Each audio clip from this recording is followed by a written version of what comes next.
क्या किया दिन दहाड़े घर में घुस के? कहा था हमारा बच्चा घर में था, घर में घुस के क्या दिखा दिया? बागमारा के सोनारडी में शुक्रवार को अपराधियों ने शुभम यादव को उसके ही घर में घुसकर गोली मार दी थी, जिसमें शुभम यादव की इलाज के दौरान मौत हो गई। शुभम यादव का पोस्टमार्टम के बाद शव परिजन को सौंप दिया गया। शुभम यादव का शव सोनारडी पहुंचते ही मातम में बदल गया। परिजनों का रो रो कर बुरा हाल हो गया।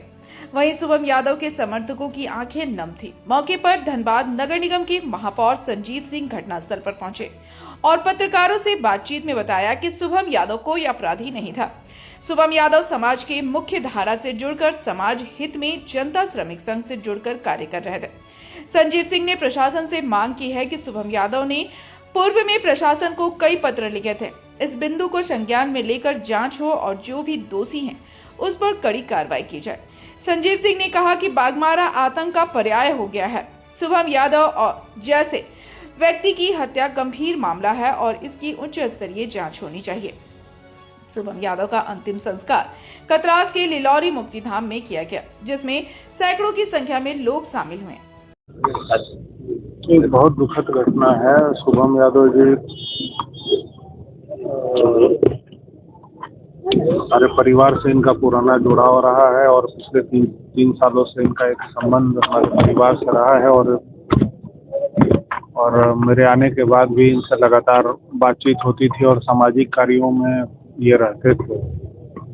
बहुत लोगों का कहना ये था भी जो कहीं सोशल मीडिया और न्यूज़ चैनलों में भी इनके बारे में कुछ न्यूज़ निकल रहा था कि इनका आपराधिक मामला था, तो ऐसा नहीं है। मुझे ये मालूम है कि 2023 के बाद से इनके ऊपर कोई आपराधिक मामला नहीं दर्ज हुआ और प्रशासन के सहयोग से मुख्य धारा में जुड़ने का काम किया और सामाजिक काम कर रहे थे। और मुझे कहीं ना कहीं ये कि समाज में अगर एक व्यक्ति अगर अच्छा सुधरने का काम करे तो उसका ऐसा हश्र होता है, ये बड़ा दुख का बात है। और प्रशासन के लिए ये बहुत ही चैलेंजिंग का विषय है कि 50-60 मीटर दूर थाना और थाना के बगल में इस तरह की घटना हो जाना, ये बहुत ही निंदनीय है। मैंने कल भी एसएसपी साहब से और ग्रामीण एसपी, सिटी एसपी सब लोग आए थे, इनसे मेरी बात हुई है। यहाँ के एसडीपीओ साहब से बात हुई है। ये लोग कल से ही कह रहे हैं कि हम लोग इस मामले की जल्द से जल्द उद्भेदन करेंगे। लेकिन फिलहाल जो मुझे ये लगता है जो स्थिति बनी हुई है कि बागमारा क्षेत्र की स्थिति बिल्कुल एकदम खराब है और यहाँ पर जितनी घटनाएं हो रही हैं वो सोचने का विषय है।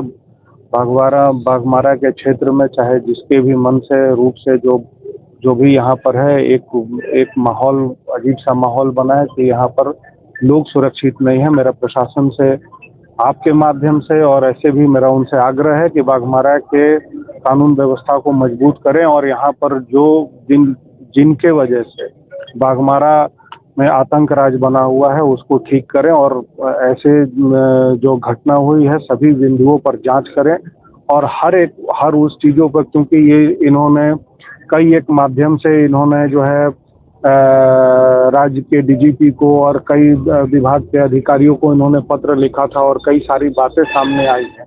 तो मेरा ये कहना है कि प्रशासन उन बिंदुओं पर जांच करे और जांच करके जो सही हो उस पर कार्रवाई करे और कार्रवाई करके ये बागमारा की जनता को ये संदेश दे कि यहाँ पर किसी प्रकार का अपराध करने वाले लोग सुरक्षित नहीं रहेंगे। खास करके इस प्रकार से कि जो व्यक्ति मुख्य धारा से जुड़ा हो, जो समाज के लिए काम कर रहा हो। शुभम यादव कोई आपराधिक व्यक्ति नहीं था।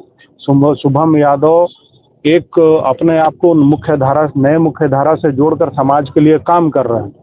यूनियन जनता श्रमिक संघ के पदाधिकारी के तौर पर काम कर रहे थे, लोगों के लिए मदद करने का काम करते थे और इस स्थिति में उनके साथ इस तरह की घटना हो जाना ये दर्शाता है कि बागमारा में आतंक का राज है और इसको यहाँ के जिला प्रशासन को इस मामले को और राज्य सरकार को चिंता करके इस क्षेत्र को सुरक्षित करना चाहिए। मैंने कल भी बात की है, अभी यहाँ इंस्पेक्टर साहब भी हैं, इन्होंने कहा कि एक विशेष टीम तैयार हो रही है और हम सभी लोग, चूँकि पूरे क्षेत्र के और समाज के लोग इस बात को, आप देखिए यहाँ जो भीड़ उपस्थित है, ये कोई आपराधिक व्यक्ति के लिए नहीं है, ये एक सामाजिक व्यक्ति के लिए है। जो आज हम लोगों के बीच में शुभम नहीं रहे उनके लिए है।